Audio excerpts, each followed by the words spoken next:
Hi friends, எளிமையாக ஒரு தக்காளி கிரேவி செஞ்சுக்கலாம். ஒரு 5-6 தக்காளி கட் பண்ணி இதை கிரைண்ட் பண்ணி எடுத்துக்கலாம். 2 டேபிள் ஸ்பூன் ஆயில் விட்டு கடுகு சீரகம் சேர்த்துக்கோங்க. இந்த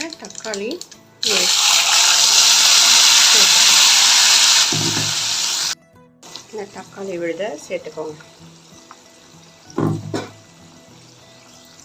கொஞ்சம் தட்டின இஞ்சி சேர்த்துக்கலாம்.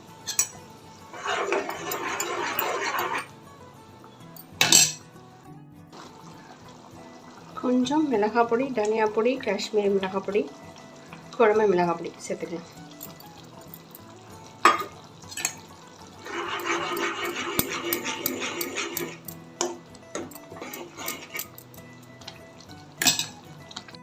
கருவேப்பிலை சேர்த்துக்கோங்க.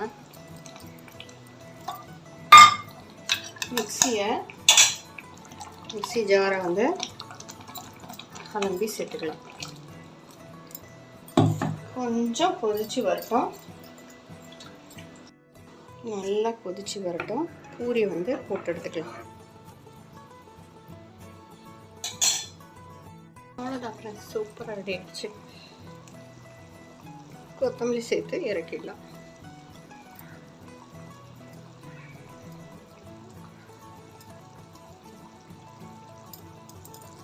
பாருங்கள் எவ்வளோ சூப்பராக புசு புசுன்னு வருது. நீங்கள் கோதுமை மாவு பிசையும் போது ரவை கொஞ்சம் சேர்த்துக்கோங்க.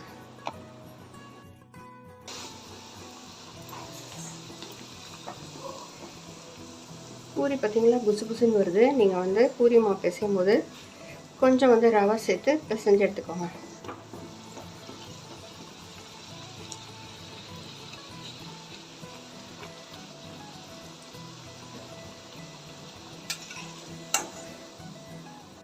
சூப்பராக அருமையாக ரெடி ஆகிடுச்சு. லைக் பண்ணுங்கள், சப்ஸ்கிரைப் பண்ணுங்கள் ஃப்ரெண்ட்ஸ். தேங்க்யூ.